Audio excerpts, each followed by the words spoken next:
आज का सुविचार, रख हौसला ओ मंजर भी आएगा, रख हौसला ओ मंजर भी आएगा, प्यासे के पास चलकर समंदर भी आएगा, थक कर मत बैठे मंजिल का मुसाफिर, मंजिल भी मिलेगी और मिलने की मज़ा भी आएगा। हेलो डियर स्टूडेंट्स, नमस्कार। मैं विकास वास्ले आप सभी को वास्ले क्लासेस पर दिल खोलकर स्वागत करता हूं। आशा करता हूं आप सभी खुश और स्वस्थ होंगे, मन लगा कर पढ़ाई कर रहे होंगे। आज की क्लास में फिर से चैप्टर 2 अम्ल भस्म और लवण को आगे बढ़ाते हुए और आज आपको सिखलाने वाला हूँ कि लवण किसे कहते हैं, अम्लीय लवण क्या होता है, भास्मिक लवण क्या होता है और सामान्य लवण क्या होता है। लवण कितने मूलकों से मिलकर बने होते हैं, प्रबल अम्ल और प्रबल भस्म को मिलाएंगे तो कौन सा लवण बनेगा, दुर्बल अम्ल और दुर्बल भस्म को मिलाएंगे तो कौन सा लवण बनेगा। इन सारे टॉपिक्स पर बहुत आसान शब्दों में आपके साथ चर्चा करने वाले हैं। तो आप भी हर दिन के भांति इस दिन भी कॉपी पेन लेकर बैठ जाइए और साथ में नोट्स बनाना शुरू कीजिए। आइए लिखना स्टार्ट करते हैं।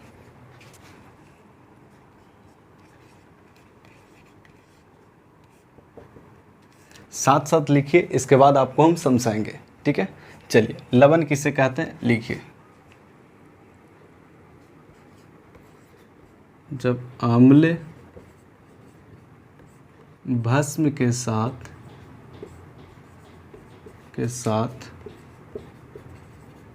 संयोग कर जिस पदार्थ का निर्माण करता है, जिस पदार्थ का निर्माण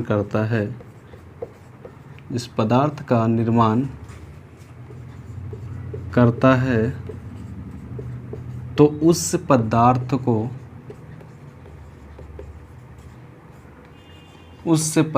को लवण कहते हैं,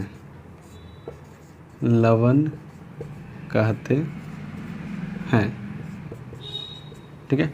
आई होप आप साथ में लिख लिए होंगे। आइए अब समझते हैं इक्वेशन के माध्यम से, क्योंकि केमिस्ट्री को समीकरण के माध्यम से समझना आसान हो जाता है, ठीक है।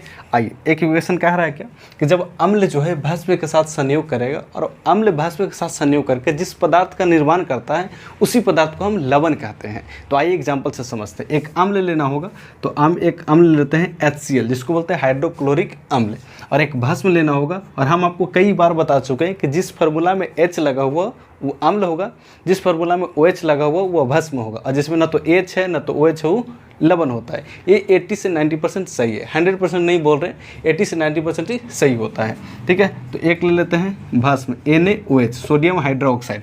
ये देखिए OH लगा हुआ है तो क्या हो गया, भस्म हो गया। ये क्या हो गया, अम्ल हो गया। ये हो गया अम्ल और ये हो गया भस्म। दोनों आपस में संयोग करेंगे, आपस में अभिक्रिया करेंगे और इसके बाद बन जाएगा NaCl प्लस में H2O, NaCl प्लस में H2O। तो जो ये पदार्थ बन रहा है इसी को हम लवण कहते हैं। देखिए, ना तो इसमें H है नहीं तो OH है, इसको क्या बोलेंगे, लवण बोलेंगे। जिस फार्मूला में ना तो H दिखे ना तो OH दिखे उसको हम लवण कहते हैं। एक और एग्जाम्पल से समझते हैं। आप पढ़ेंगे H2SO4, इसको बोलते हैं सल्फ्यूरिक अम्ल। सल्फ्यूरिक अम्ल जो है किसी के साथ अभिक्रिया करता है, मतलब अम्ल भस्म के साथ अभिक्रिया करता है। भस्म ले लेते हैं KOH, पोटेशियम हाइड्रोक्साइड। एक भस्म हो गया, ये अम्ल है ये भस्म है, आपस में अभिक्रिया करेगा। अभिक्रिया करके जो पदार्थ का निर्माण करेगा उसी को हम जो बोलेंगे लवण बोलेंगे। क्या बोलेंगे, लवण बोलेंगे। तो आपस में अभिक्रिया किया और बना K2SO4 और H2O। तो ये जो बना इसी को हम लवण कर रहे हैं। क्या कर रहे हैं, लवण कर रहे हैं। यानी कि अम्ल भस्म के साथ संयोग करके जिस पदार्थ का निर्माण कर रहा है उसी पदार्थ को हम लवण कहते हैं। और H2O क्या हुआ, जल। ये तो आप जानते हैं H2O मतलब होता है जल। आई होप आपको लवण समझ में आया होगा। लेकिन लवण दो मूलकों से मिलकर बना होता है। वो कौन कौन से मूलक है, आइए इसको भी लिख लेते हैं। नोट दीजिए, पेन उठाइए और लिखिए, नोट लिखिए। लवण मुख्यतः दो मूलकों से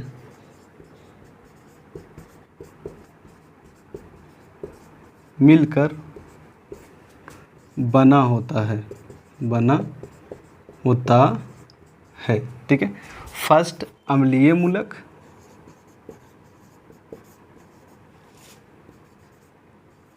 और सेकंड क्षारीय मूलक। ये आपको याद रखना है कि जो भी लवण है वो दो मूलक से मिलकर बना होता है, एक अम्लीय मूलक और दूसरा क्षारीय मूलक, ठीक। क्षारीय मूलक, यहाँ तो कोई दिक्कत है नहीं। अब आपको दिक्कत हो रही है सर समझने में कि अम्लीय मूलक और क्षारीय मूलक ये क्या है। क्या होता है लवण में, बताइए तो जरा कि अम्लीय मूलक कौन है और क्षारीय मूलक कौन वाला है। तो आओ समझाते हैं ना। देखिए हम आपको समझा दिए, अम्ल भाष्प के साथ अभिक्रिया करके क्या बनाता है, लवण बनता है। तो जो अम्ल की तरफ से आ रहा है उसको अम्लीय मूलक कहते हैं, और जो भाष्प की तरफ से आ रहा है उसको क्षारीय मूलक कहते हैं। जैसे ई लवण है, अब Cl कहाँ से आया, देखो ई अम्ल में से आया है Cl, तो इसको बोलेंगे ई है अम्लीय मूलक। क्या हो गया, अम्लीय मूलक हो गया। और Na कहाँ से आ रहा है, भाष्प की ओर से आ रहा है, तो Na को बोलेंगे क्षारीय मूलक। इन्हें क्या बोलेंगे, क्षारीय मूलक। ये हो गया क्षारीय मूलक, ठीक है। तो अम्लीय मूलक और क्षारीय मूलक समझ में आया। जो अम्ल की तरफ से आएगा अम्लीय मूलक, याद करना बहुत आसान है, अम्लीय मूलक अम्ल की तरफ से आएगा। क्षारीय मूलक जो क्षारीय की तरफ से आएगा उसे क्षारीय मूलक कहेंगे। और अम्लीय मूलक और क्षारीय मूलक दोनों मिलेगा तो लवण का निर्माण होगा। तो नोट में आपको याद रखना है कि लवण कितने मूलकों से मिलकर बना होता है, तो 2 मूलक, अम्लीय मूलक और लवणीय मूलक, सॉरी अम्लीय मूलक और क्षारीय मूलक। ये किसी को नहीं पता रहता है, ठीक है। तो आप प्लीज़ याद रखें, है ना, याद रखें, आपको बहुत मजा आने वाला ना। चलिए जुड़े रहिएगा, ठीक है। अब इसमें बताइए H2SO4 KOH के साथ अभिक्रिया बनाए, K2SO4 बनाए। अब इसमें आप कमेंट करके बताइए कि इसमें अम्लीय मूलक कौन है। अभी आपको कमेंट करके बताना है, ठीक है। अगर आप यहाँ तक देख रहे हैं तो आप कमेंट कीजिए कि इसमें K2SO4 में अम्लीय मूलक क्या है, ताकि हम समझ पाएँ कि आपको समझ में आया या नहीं, ठीक है। आइए समझाते हैं। अब देखो ये अम्ल है, तो अम्ल की तरफ से कौन आया है, तो अम्ल की तरफ से सर SO4 आया, तो SO4 क्या हो गया, अम्लीय मूलक हो गया। और क्षार की तरफ से कौन आया है, K2 आया, तो K2 क्या हो गया, क्षारीय मूलक हो गया। तो जो अम्ल की तरफ से आएगा वो अम्लीय मूलक, और जो क्षारीय की तरफ से आएगा वो क्षारीय मूलक। जब दोनों मूलक बनेंगे तो किसका निर्माण होगा, लवण का निर्माण होगा, ठीक है। आई होप आपको यहाँ तक समझ में आया होगा। अब और साथ में लिखिए लवण का प्रकार, ठीक है। साथ साथ आप भी लिखते चलिए। हम लिखते हैं लवण का प्रकार, लवण का प्रकार, टाइप्स ऑफ साल्ट। अब इन लवण कितने प्रकार का होता है इसको आपको लिखना है। पहले आपको नोट्स कर लें, नोट्स साथ साथ बनाने चलना है, ताकि आपका ऑफलाइन तब आपको तभी फील होगा जब आप साथ साथ रिटर्न करेंगे, लिखेंगे। ना तब बहुत ख़राब लगेगा ना, बोरिंग लगेगा। ऑनलाइन पढ़ना थोड़ा सा डिफिकल्ट होता है, लेकिन हम चाहते हैं कि आप ऐसे पढ़ो कि लगे कि आप बैठ के पढ़ रहे हैं और टीचर आपको खड़ा होकर पढ़ा रहा है ना। चलिए आइए देखते हैं लवण का प्रकार। लिखिए लवण मुख्यतः 3 प्रकार का होता है। लवण मुख्यतः 3 प्रकार का होता है।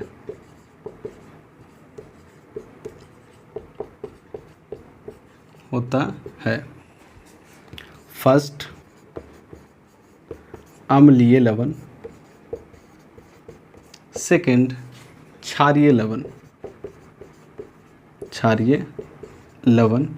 और थर्ड सामान्य लवण,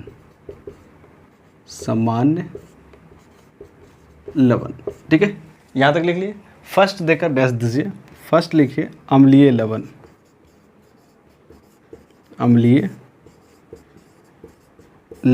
ठीक है। पहले परिभाषा लिख लीजिए, फिर आपको समझाएंगे। वैसा लवण जिसमें विस्थापन योग्य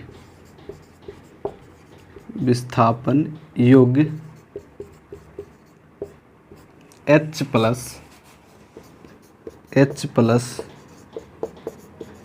होता है,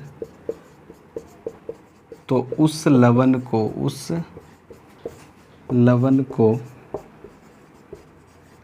अम्लीय लवण कहते हैं।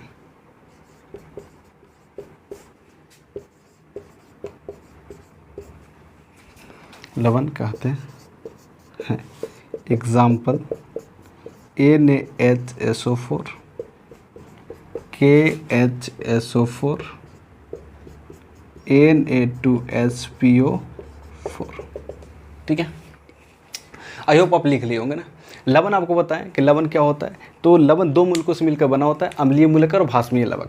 जब अम्ल भाष्प के साथ संयोग करके जिस पदार्थ का निर्माण करता है उसे हम लवण कहते हैं, ठीक है। यहाँ तक आपको समझ में आया होगा।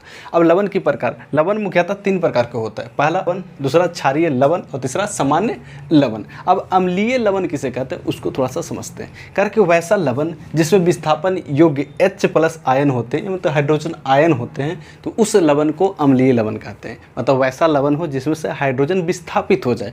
विस्थापित होने के कहने का मतलब है कि उससे बाहर हो जाए, उससे क्या हो जाए, बाहर हो जाए, तो उसी लवण को हम बोलेंगे अम्लीय लवण। जैसे देखिए NaHSO4 में है, तो इसमें आप H को आसानी से बाहर कर सकते हैं। जब H आसानी से बाहर हो जाएगा यानी कि विस्थापन योग्यशील है, निकलने वाला है, इसलिए इस लवण को बोलते हैं अम्लीय लवण। यहाँ भी देखिए KHSO4 H लगा हुआ है, मतलब वो विस्थापन योग्यशील है। क्या विस्थापन योग्यशील, ऐसा नहीं कि नहीं निकलेगा, आसानी से बाहर हो जाता है, तो उसको बोलते हैं विस्थापन योग्यशील है, यानी कि H+ आयन विस्थापित हो जाएगा, तो उसी लवण को हम बोलते हैं अम्लीय लवण। यहाँ भी देख रहे हैं ये क्या है, अम्लीय लवण है, यानी जिस लवण में विस्थापन योग H+ होता है उस लवण को अम्लीय लवण कहते हैं। क्या कहते हैं, अम्लीय लवण कहते हैं। तो आपके दिमाग में सेट हो गया होगा कि सर अम्लीय लवण जिसमें H+ आयन विस्थापन योग होगा, तो क्षारीय लवण मतलब OH- विस्थापन योग होगा। क्षारीय लवण मतलब क्या होगा, OH- विस्थापन योग होगा। सही समझ रहे हैं, H+ आयन जिसमें विस्थापन योग होगा उसको अम्लीय लवण कहेंगे, और जिसमें OH- विस्थापन योग होगा उसे क्षारीय लवण कहेंगे। तो सर दिमाग में एक और आ रहा होगा, तो सर सामान्य लवण भी हम बता सकते हैं, तो बता दो सर। सामान्य लवण कहने का मतलब सर वैसा लवण जिसमें ना तो H+ आयन विस्थापन योग होगा और नहीं तो OH- आयन विस्थापन योग होगा, जिसमें ना तो H+ निकलेगा नहीं तो OH- निकलेगा, तो उसको हम सामान्य लवण कहेंगे। आप सही समझ रहे हैं, यही चीज़ें समझना, यही तो पढ़ने की तरीका होता है ना, कि आप एक चीज़ लिखे उससे रिलेट करके दूसरे तीसरे चौथे समझ जाए। ठीक है, तो अम्लीय लवण आपको समझ में आ गया होगा कि जिसमें विस्थापन योग H+ आयन होता है, उसे लवण को हम अम्लीय लवण कहते हैं। आइए क्षारीय लवण और सामान्य लवण दोनों का हम परिभाषा लिख लें और थोड़ा सा समझ भी लिया ना। आइए चलिए आगे लिखिए क्षारीय लवण। क्षारीय लवण, ठीक है, वैसा लवण जिसमें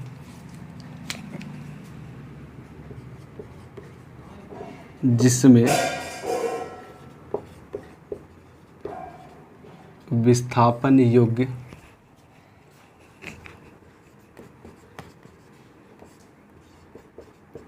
OH- आयन होता है,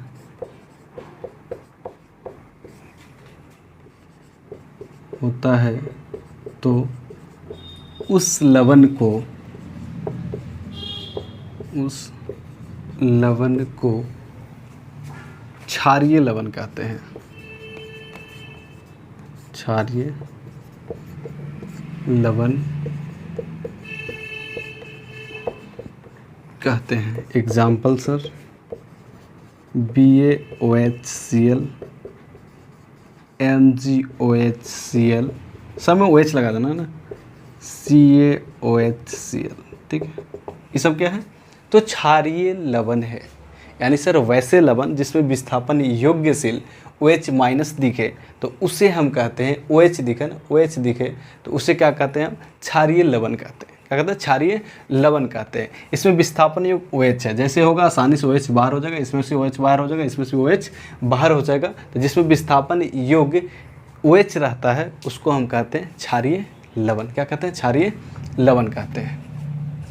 क्षारीय लवण को ही भास्मिक लवण कहा जाता है। याद रखिए, क्षारीय लवण को ही क्या कहा जाता है, भास्मिक लवण भी कहा जाता है, भास्मिक लवण भी कहा जाता है। इस क्षारीय लवण को ही क्या कहा जाता है, भास्मिक लवण भी कहा जाता है, दूसरे, ठीक है, दोनों सेम चीज़ है, बस नाम चेंज है। अब आगे लिखते हैं सामान्य लवण।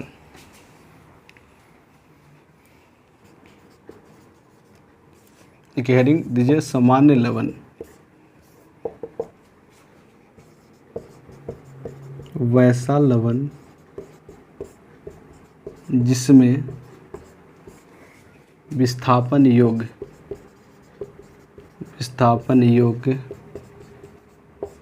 ना तो H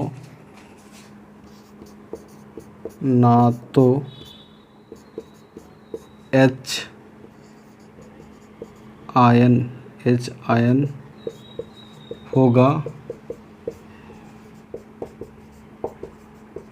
और न ही OH आयन होगा।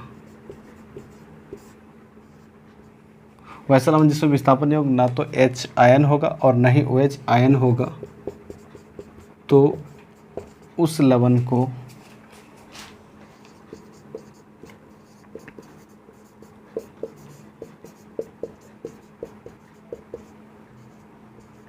सामान्य लवण कहते हैं। क्या कहते हैं, सामान्य लवण कहते हैं। जैसे एग्जाम्पल में देखिए NaCl, K2SO4,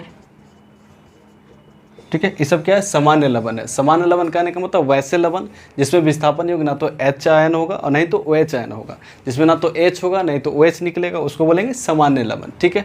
जैसे देखिए NaCl, ये सामान्य लवण। K2SO4 क्या है, सामान्य लवण है, यानी इसमें ना तो H बाहर निकलेगा नहीं तो OH निकलेगा, और जिसमें ना तो H निकलता है नहीं तो OH निकलता है उसको क्या बोलते हैं, सामान्य लवण, ठीक है। आई होप आपको लवण समझ में आया होगा, ठीक है। लवण की प्रकार मतलब पहला अम्लीय लवण। अम्लीय लवण मतलब वैसा लवण जिसमें H विस्थापन योग H होगा उसको अम्लीय लवण कहेंगे। दूसरा है भास्मिक या क्षारीय लवण, दोनों एक ही नाम है। और भास्मिक लवण में क्या होता है कि वैसे लवण जिसमें OH बाहर होगा यानी विस्थापन योग होगा उसको बोलते हैं भास्मिक या क्षारीय लवण। और तीसरा है सामान्य लवण। सामान्य लवण कहने का मतलब ना तो इसमें H आयन निकलेगा बाहर नहीं तो OH निकलेगा, इसको बोलते हैं सामान्य लवण। अब आपको लवण के बारे में जानकारी पूरी तरह से प्राप्त हो गई होगी।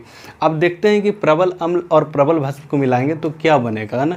वो एक डाटा बनाएंगे पूरी तरह से लिख के, उसको भी साथ में आपको लिखना और याद रखना है। आपको एग्जाम में पूछता है कि प्रबल अम्ल और प्रबल भस्म मिलेगा तो क्या बनेगा, दुर्बल अम्ल और दुर्बल भस्म मिलेगा तो क्या बनेगा, प्रबल अम्ल और दुर्बल भस्म को मिलाएंगे तब क्या बनेगा, उसको भी बहुत अच्छा से आपको समझा देंगे, तो आपको याद करने में आपको कोई दिक्कत नहीं होगा। ये हेडिंग दीजिए, लवणों का निर्माण। ऊपर में लिखिए लवणों का निर्माण कैसे होता है। लवणों का निर्माण, लवण का निर्माण कैसे होता है। आप डाटा बनाएंगे, ऐसे डाटा बनाएंगे और एक तरफ अम्ल, एक तरफ भस्म और एक तरफ क्या बनेगा उसको लिखना है। ये हो गया अम्ल, ये हो गया भस्म। इसमें क्या बनेगा वो आपको लिखना है ना, क्या बना उसको लिखना है। अब मान लेते इधर लेते हैं प्रबल अम्ल, ये हो गया प्रबल अम्ल और ये हो गया प्रबल भस्म। क्या हो गया, प्रबल भस्म हो गया। तब क्या बनेगा। अब देखिए आपको प्रबल अम्ल और प्रबल भस्म के बारे में नेक्स्ट मतलब पिछली क्लास में समझा दिए हैं। अगर आपको नहीं समझ में आता जाकर वीडियो देखिएगा, प्रबल अम्ल और प्रबल भस्म समझ में आ जाएगा। अभी थोड़ा सा आपको समझा देते हैं। प्रबल अम्ल मतलब होता है वैसा अम्ल जो जल में घुलकर अधिक मात्रा में H+ आयन देता है, उसको प्रबल अम्ल कहते हैं। प्रबल भस्म जो जल में घुलकर अधिक मात्रा में OH- देता है तो उसे हम प्रबल भस्म कहते हैं, ठीक है। और समझने के लिए बताया था जो ताकतवर होगा वो प्रबल होगा और जो कमज़ोर होगा वो दुर्बल होगा। जो वीडियो देखें उनको समझ में आ रहा होगा। तो बताइए अगर प्रबल अम्ल भी है मतलब मजबूत अम्ल भी है और मजबूत भस्म भी है, तो अम्ल भस्म दोनों मिलकर क्या बनाता है, लवण बनाता है।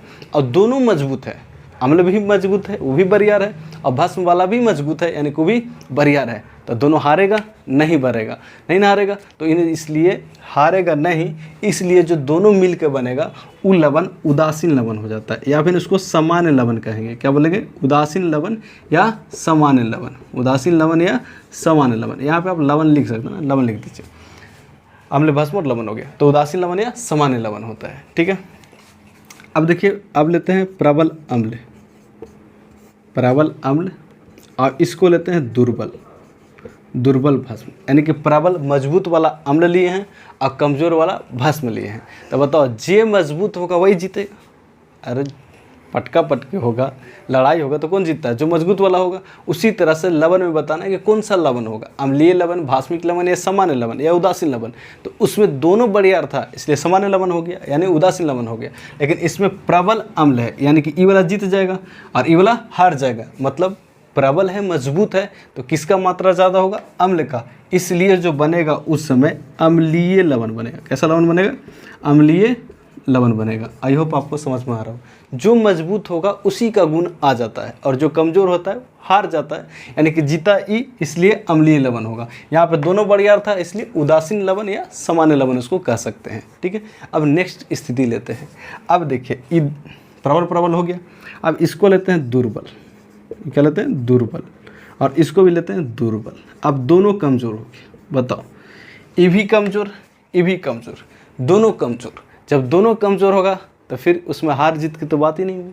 तो फिर क्या हुआ, तो फिर वही होगा जो बनता है, उदासीन बन जाएगा। क्या बन जाएगा, उदासीन या सामान्य लवण। उदासीन लवण या फिर इसको सामान्य लवण बोलते हैं। यानी कहने का मतलब सर प्रबल दोनों मजबूत है यानी प्रबल अम्ल प्रबल भस्म मिलेगा तो उदासीन लवण बनाएगा, और दुर्बल अम्ल और दुर्बल भस्म भी रहेगा तब भी क्या बनाएगा, उदासीन लवण ही बनाएगा यानी कि सामान्य लवण ही बनाएगा। लेकिन अब इसको लेते हैं दुर्बल। ये हो गया दुर्बल और इसको लेते हैं प्रबल। अब बताओ आपको समझ में, इतना अगर पढ़ें तो आपको समझ में आ गया होगा। अब कैसा लवण बनेगा, अम्लीय लवण कि भास्मिक लवण कि सामान्य लवण। यह है दुर्बल और यह है प्रबल, यह है कमजोर यह है मजबूत। तो किसका जीत होगा, अम्ल के कि भस्म के? अरे जब मजबूत रहेगा उसी जीतेगा, यानी कि भस्म जीतेगा। यानी कि सर जो बनेगा ये भास्मिक लवण बनेगा। कौन बनेगा, भास्मिक लवण बनेगा। क्या बनेगा, भास्मिक लवण बनेगा, क्योंकि ये जो है प्रबल है यानी कि मजबूत है, और जब ये मजबूत है तो उसी का गुण ज़्यादा होगा, इसलिए यहाँ पे जो बनेगा क्या बनेगा, भास्मिक लवण बनेगा। आई होप आपको समझ में आया होगा कि प्रबल अम्ल और प्रबल भस्म लेंगे तो क्या बनेगा, उदासीन बनेगा। दुर्बल और दुर्बल लेंगे तब भी उदासीन बनेगा, लेकिन प्रबल दुर्बल यानी जो प्रबल होगा उसको गुना जाता है, इसलिए प्रबल अम्लीय, मतलब प्रबल अम्ल था इसलिए अम्लीय लवण हो गया, और यहाँ पे प्रबल भस्म था इसलिए भास्मिक लवण आ गया। आपको समझ में आया कि नहीं, आप कमेंट करके ज़रूर बताइए। आज की क्लास यहीं तक समाप्त करते हैं। आज का क्लास आपको कैसा लगा, ऑडियो क्वालिटी वीडियो क्वालिटी कैसा था, कमेंट करके ज़रूर बताइएगा। यदि कुछ भी दिक्कत लगे तो आप हमें एक बार कमेंट कर दीजिए, तो उसके अगली क्लास में हम उसको सुधार सकें, ठीक है। और इस क्लास में बताइए, नेक्स्ट क्लास आपके लिए अति महत्वपूर्ण होने वाला है, क्योंकि उसमें हम आपको बताएंगे कि सोडियम क्लोराइड मतलब नमक जो कैसे बनता है, धोने वाला सोडा कैसे बनता है, खाने वाला सोडा कैसे बनता है, ठीक है, प्लास्टर ऑफ पेरिस कैसे बनता है, ब्रेंजक चूर्ण कैसे बनता है, एक एक करके बहुत ही आसान तरीका से अगले 2-3 क्लास में बताएंगे। और अगले 2-3 क्लास में आपको चैप्टर 2 अम्ल भस्म और लवण कंप्लीट हो जाएगा। तो हमारे साथ जुड़कर आपको कैसा लग रहा है कमेंट करके जरूर बताइएगा। आज इस वीडियो का टारगेट है सिर्फ 5 लाइक। जैसे ही 5 लाइक आप लोग कर देंगे, फिर से आपको इसी सीरीज़ का न्यू वीडियो आपके पास आ जाएगा। पढ़ के कैसा लग रहा है कमेंट करके ज़रूर बताइएगा। अगर अभी तक हमारे परिवार से नहीं जुड़े हैं तो चैनल को सब्सक्राइब करके हमारे छोटे से परिवार का सदस्य ज़रूर बने, ठीक है। आज क्लास यहीं समाप्त करते हैं, तब तक के लिए आप जहाँ भी रहिए खुश रहिए, स्वस्थ रहिए, मन लगा कर पढ़ाई कीजिए, अपने से बड़े बुजुर्गों का सम्मान कीजिए, माता पिता के काम में सहयोग ज़रूर कीजिए। All the best, thank you, जय हिंद।